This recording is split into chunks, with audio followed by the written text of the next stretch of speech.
The Israeli liaison man there, this man, Michael Harari, until recently a close aide to Panama's strongman, General Manuel Noriega. You'd bring the ship into Colombia, you would load drugs aboard it, and you would bring those drugs back to Panama with you. But bringing that stuff into the United States, that was something else. I've never been so thoroughly disgusted with myself in my life. This network would also be involved in the October surprise. We really can't understand that unless we understand the so-called October surprise in the 1980 election, which is, I think, unquestionably Republicans, including William Casey, who later became Reagan's head of the CIA, negotiated with the Iranians for them not to release the hostages which were being held in Iran to Carter, but to wait until the Carter was defeated and the Republicans were in. That is what actually happened, that the hostages were only released on the day that Carter left office and Reagan came in. Unbelievably, this same network would even be linked to the BCCI banking scandal by journalist Danny Casolaro. Casolaro was probing a conspiracy he called the Octopus, which involved the Iranian hostage crisis, the Iran-Contra affair, with, believe it or not, all funds channeled through BCCI, the international bank charged with everything from money laundering to fraud. BCCI, it's a shadowy international bank linked to terrorists, drug runners, and dictators. Little was known about BCCI until 6 of its top officers were arrested in Tampa in October of 1988 on charges of laundering drug money for Colombian cocaine bosses. The BCCI men were convicted, and the bank itself pleaded guilty. But for some reason, the bank was allowed to continue to operate all over the world. There are indications that some of the reluctance to prosecute this bank stemmed from the favors it did. For? The favors it did for intelligence services everywhere. Too many secrets of too many countries, too many prominent people, too many hands-on, and that makes it desirable that this entire affair be forgotten. It began to become clear that the global traffic of drugs were funding violent dictators, rigging elections, supporting the arms trade, and enforcing the assassination of anyone who got in the way. Casolaro was found dead for his efforts in exposing this network. His death, of course, ruled a suicide. He was meeting a source in West Virginia. He was about to discover all.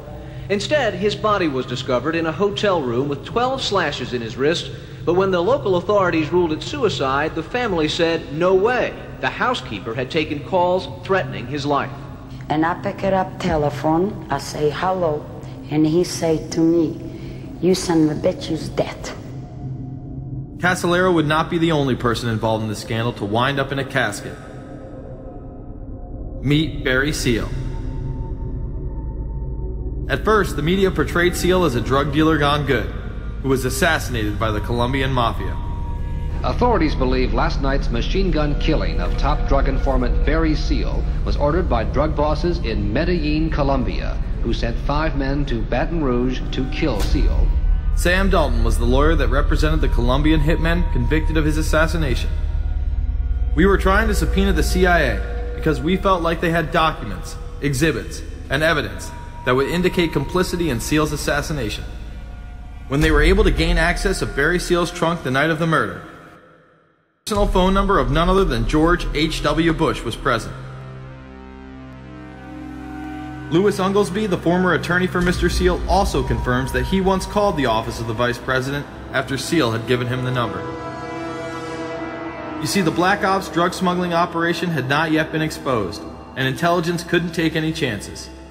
It was later revealed that Seal was involved in smuggling cocaine into Mena, Arkansas, while Bill Clinton sat as governor. 1983, Ronald Reagan was president, Bill Clinton was governor, and little Mena, Arkansas changed from a quiet town to a center for drug smuggling and reported Contra support activity. In the middle of it all, this man, admitted dope smuggler Barry Seal. Arkansas State Trooper Russell Welch investigated Seal's organization. Each trip would have 250 to 350 pounds of cocaine. According to the London Telegraph, Arkansas State Trooper Larry Patterson testified under oath that he and his officers discussed repeatedly in Clinton's presence the large quantities of drugs being flown into Mina Airport, large quantities of money, large quantities of guns. Hot Springs police officers would also record Roger Clinton, Bill's brother, during a cocaine transaction stating, "Gotta get some for my brother. He's got a nose like a vacuum cleaner." There was also a large amount of money laundering going on in Mina. Former IRS agent William Duncan traced some of Seal's drug profits laundered through Mina banks. We had direct testimony from people who were involved in the money laundering operation. We had testimony from people at banks who observed the transactions. What happened when you tried to make this case before a grand jury? I was never asked to present the evidence to a grand jury, ever.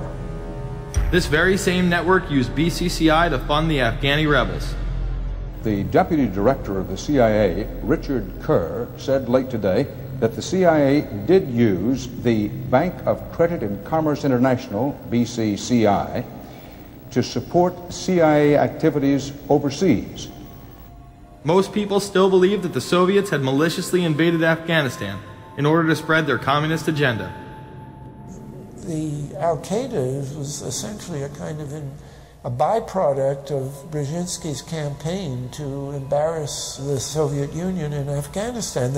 They weren't in Afghanistan at that time. Brzezinski boasted later that he was responsible for drawing them into Afghanistan.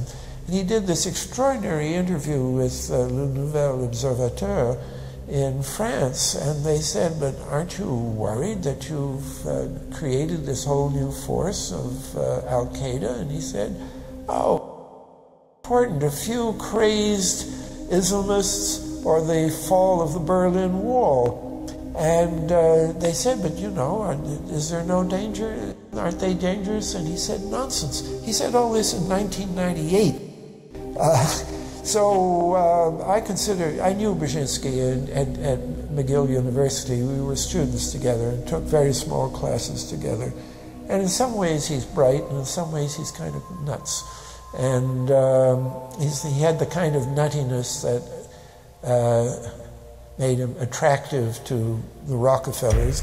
Bin Laden and his network were actually funded by BCCI through U.S. covert operations. Well, the reason I bring it up, if you've ever heard any of our call-in shows, you know that we have people that think about the conspiracy theories of people like you. You would be a poster child for these people because you have served on the board of the Council on Foreign Relations. You helped start the Trilateral Commission, and you've been to the Bilderberger Group. Are people too close in this world, people in business, too close to the governments? Well, you know, there is such a thing as insidious influence. And the question is, how does it operate? Does it involve bribery? And does it involve some sort of psychological domination of individuals? I don't believe in this notion of some sort of secret societies controlling people. But of course, in any political system, there are sort of over-the-table and under-the-table arrangements. Arrangements that involved ruthless, illegal, and immoral activities in order to dominate humanity. Despite all of the evidence that has just been presented, this network would fall down the memory hole, even though 14 convictions were made in the Iran-Contra scandal.